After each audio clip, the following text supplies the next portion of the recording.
à tous et bienvenue sur cette nouvelle vidéo.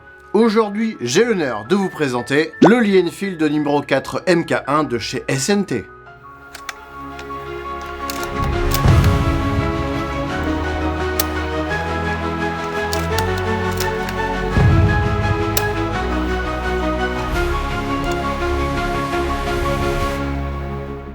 Avant toute chose, j'aimerais remercier Taiwan Gun, partenaire de cette vidéo. Ils ont pu me transmettre cette réplique dont vous pourrez retrouver l'unboxing en vidéo, en description ou ici, pour que je puisse vous la présenter. Je remercie également la petite musette chez qui vous pourrez retrouver de plus en plus d'équipements et uniformes britanniques. Vous pourrez retrouver le lien là aussi de la boutique de Bertrand et son équipe en description. Cette réplique est sortie courant 2024 et elle fait suite à la sortie courant 2023 du Lee Enfield numéro 1 MK3 Star, réalisé également par Smart Team. Et oui, SNT, c'est l'abréviation de Smart Team. Smart Team International Industrial Limited. Donc en version complète, ça ferait STII Ltd. Donc vous en conviendrez que c'est plus facile de dire SNT plutôt que Steel Data. Finalement, c'est plutôt logique puisqu'on reste sur le même modèle de base. Il y a juste quelques changements esthétiques à l'extérieur. Mais ils en ont fait plus que prévu, on y reviendra après. La réplique est livrée dans une boîte noire, habituelle de chez SNT, avec de la mousse. Attention, je parle de mousse, elle est noire, mais ce n'est pas de la Guinness, parce que la mousse de la Guinness, elle est blanche. Merde, j'ai envie d'une Guinness maintenant. Ah! Et dans la boîte, on a la réplique, son chargeur, le manuel de Lee Enfield numéro 1 MK3 Star, donc la version d'avant, ce qui pose un petit problème avec l'éclaté technique, qui n'est pas le bon, et un petit carton avec un test de tir réalisé avec cette réplique, et donc sa puissance. A noter qu'il n'y a qu'un seul test qui a été fait, faut pas gâcher les billes. Cette réplique de numéro 4 pèse 3,5 kg, avec son chargeur et une bretelle, soit 500 grammes de moins que le modèle original. Elle est réalisée essentiellement en zamac et en bois. Et on a quelques pièces en aluminium et d'autres en plastique à l'intérieur du mécanisme. Concernant le prix de la réplique, on est actuellement à 349 € sur le site de Taiwan Gun. Et les chargeurs supplémentaires sont à 20 €.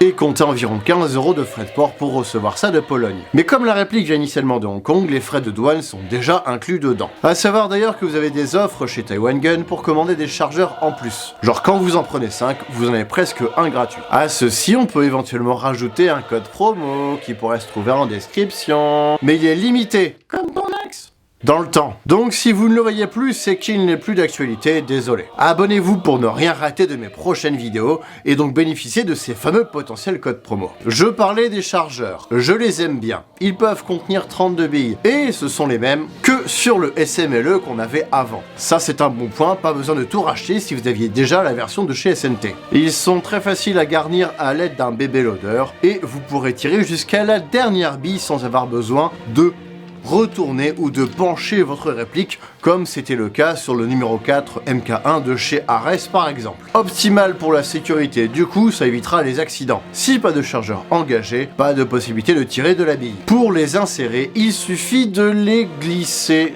dans le trou. Pas besoin d'être sorti de Saint-Cyr pour comprendre. Et pour les enlever, on appuie sur le petit levier et on accompagne la chute du chargeur. Par contre, ne manipulez votre chargeur que si votre culasse est fermée, parce que la pièce qui pousse les billes est en plastique à l'intérieur et elle prend de la place et c'est pas prévu pour pouvoir passer à cet endroit-là par le haut. Donc ce serait dommage de la casser. On y reviendra plus tard. Et pour transporter vos chargeurs, rien ne vaut les push classiques. Les bandoulières ne vous serviront strictement à rien. Le bois d'origine avait une couleur trop vive à mon goût. Voici ce que ça donnait avant.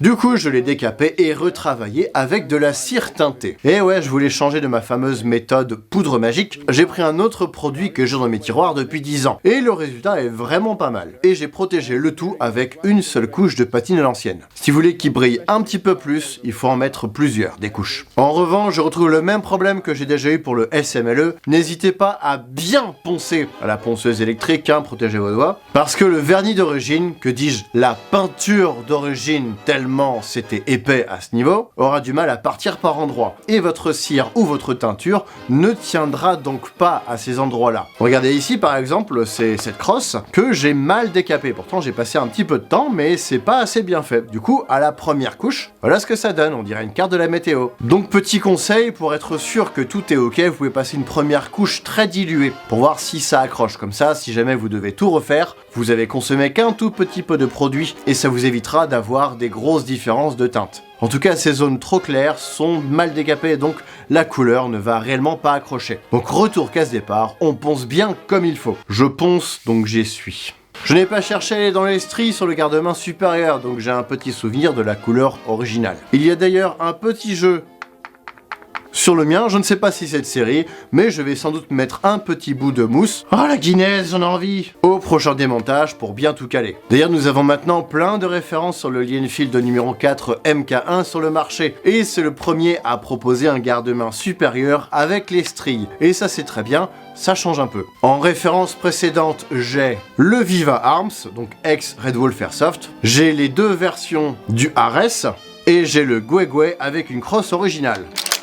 Pour les plus motivés, je pense qu'une crosse originale peut s'installer, mais il faudra sans doute passer un petit peu de temps pour creuser et adapter les vrais éléments. Par contre, on a une vis dessous ici qui permet de fixer le fût sur le canon, et je doute qu'elle existe en vrai. Ou alors mes 4 autres reproductions ne sont pas bonnes, et j'en doute vraiment, surtout après avoir regardé des vraies photos de Lienfield numéro 4 MK1. Et pour finir sur le bois, on a un vilain intervalle ici entre le collier et le bois. C'est dommage, cet ajustement fait un peu amateur.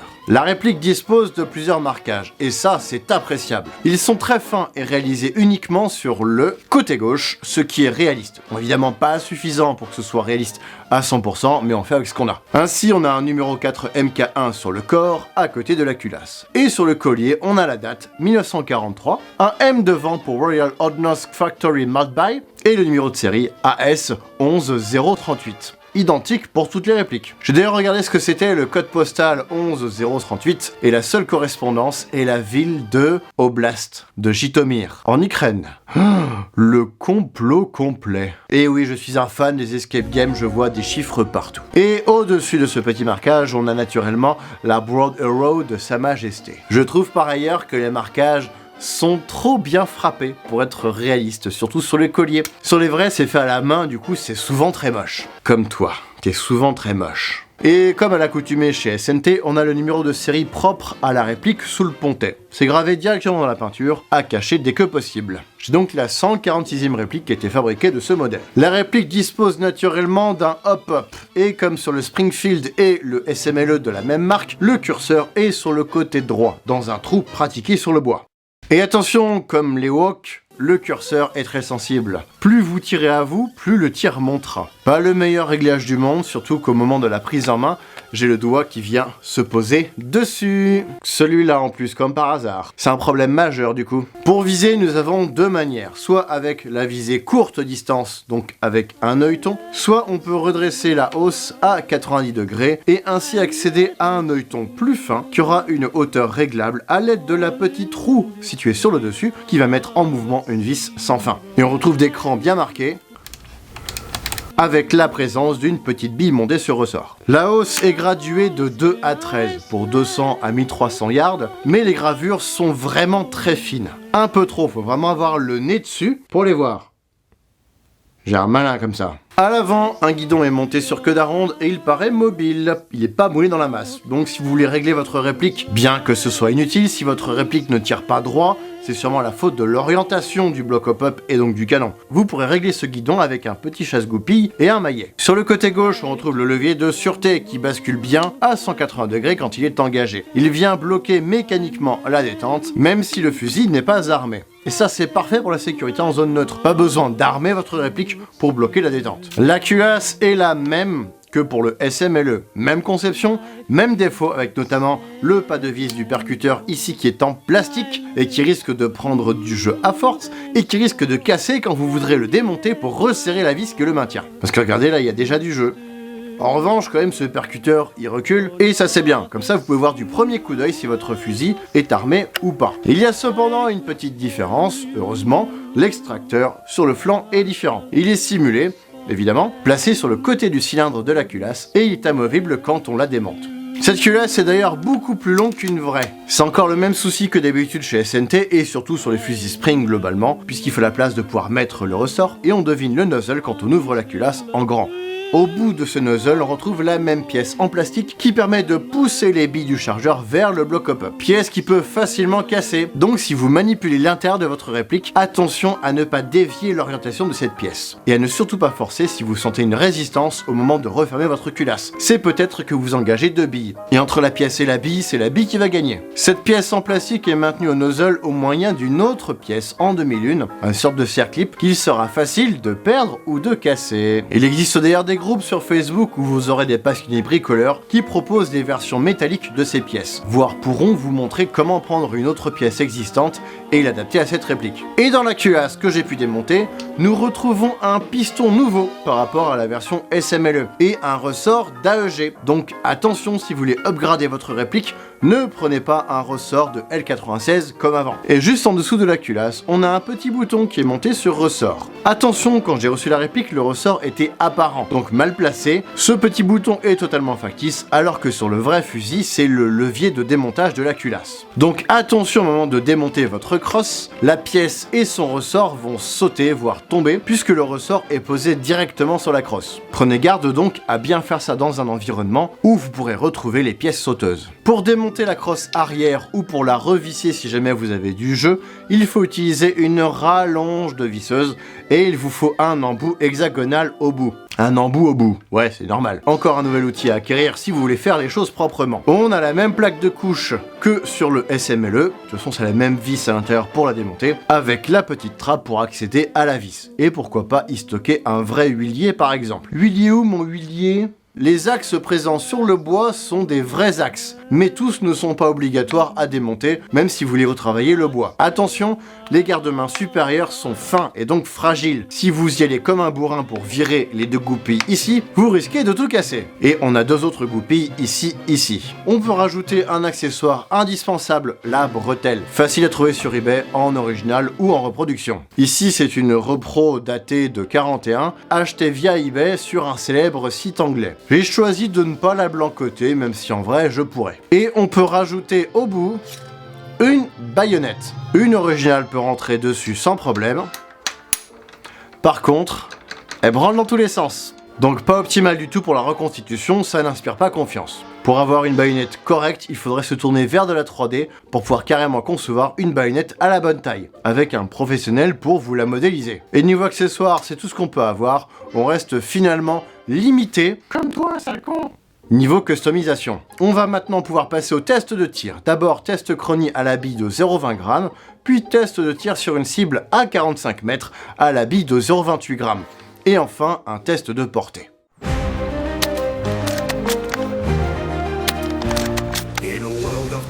And digital frames, he brings back the soldiers that battles their names. Neo 035, the past steady guide, with airsoft in hand, history by his side. From German steel to the Red Army's might, British khaki green to stars and stripes, French parades to American boots. He shows us the past through each soldier's roots. He doesn't just play, he brings them alive through every gun, every uniform. They survive each seam and stitch, each rifle's gleam. Neo brings the past back to the screen. Neo 035, crafting tales of old, with replicas worn and stories retold. From trenches and fields to the skies above, he breathes new life into wars we speak of. He makes the past real with a soldier's pride, bringing lost heroes to life at his side. Neo 035 in every scene, the legacy of history sharp and keen.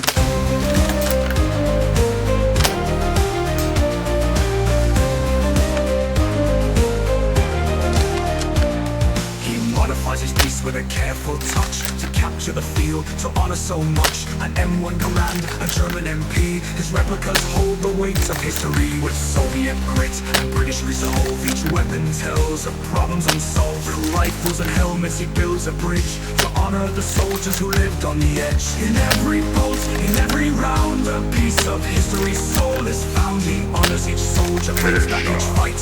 Under the stage lights they come alive tonight. Neo 035, crafting tales of old, with replicas worn and stories retold. From trenches and fields to the skies above, he breathes new life into wars we speak of. There's a past real with a soldier's pride, bringing lost heroes to life at his side. Neo 035 in every scene, the legacy of history sharp and keen.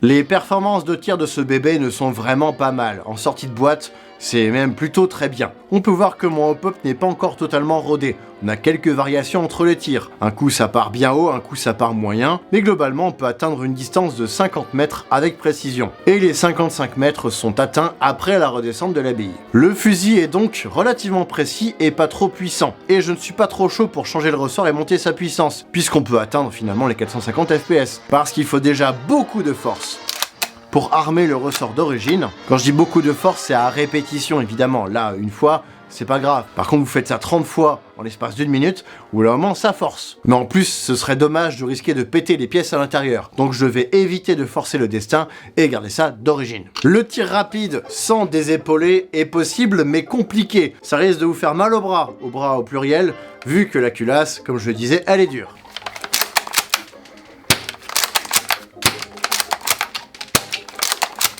Ça peut le faire sur une courte période, au-delà vous risquez d'avoir un petit peu mal à force. En conclusion, je trouve que c'est une réplique bien sympathique avec des bonnes performances de tir en sortie de boîte avec des chargeurs efficaces à un prix abordable. Oh, c'est insupportable ça. Vous attendez quoi pour cliquer sur le lien en description? Allez-y, foncez. Niveau prix de la réplique, je trouve que c'est raisonnable. On paye une certaine qualité extérieure, mais attention aux pièces plastiques qui risquent de péter, comme j'ai eu des emmerdes sur la version début de guerre. Après avoir retravaillé le bois, vous pourrez l'utiliser sans trop de problèmes en reconstitution, même si on va pas se mentir, pour l'extérieur, la version Ares est quand même niveau supérieur.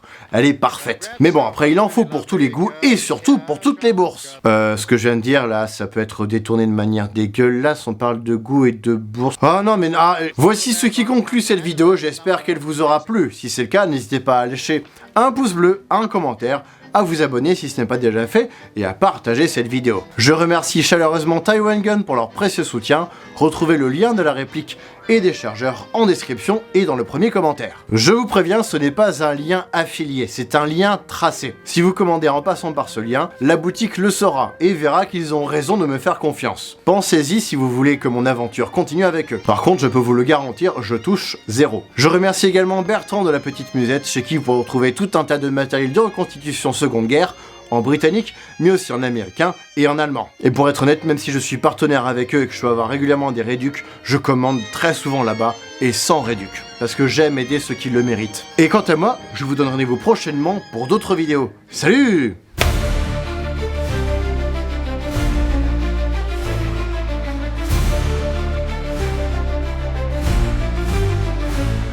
T'aimes l'histoire, si t'aimes le jeu, viens découvrir Neo 035, c'est du sérieux. Spécialiste d'airsoft, maître de la Seconde Guerre. Avec humour et passion, il te prend sous son aile. Il présente les soldats, les répliques, les blindés. De l'américain en français, tout est bien monté. Soviétique, anglais, ou même l'allemand. Sur sa chaîne, tout est fait avec soin et talent. Viens sur la chaîne de Neo 035, tu verras l'histoire comme jamais tu n'as vu. Avec des répliques, des blindés, des uniformes soignés. Il te plonge dans l'époque, tu seras captivé. C'est la référence, Airsoft, Seconde Guerre. Le passé reprend vie, c'est lui qui l'éclaire. Alors abonne-toi, rejoins l'aventure. Avec Neo, c'est la meilleure des cultures. Chaque vidéo est un voyage dans le temps. Les détails sont précis, tout est frappant. Neo te montre les armes, les tactiques. Et quant à moi, je vous donnerai... Oh putain, on dirait une 2 chevaux qui arrive pas à démarrer. Toujours avec respect pour le grand retour. De la France à la Russie, des USA à l'Allemagne. Il te guide avec soin.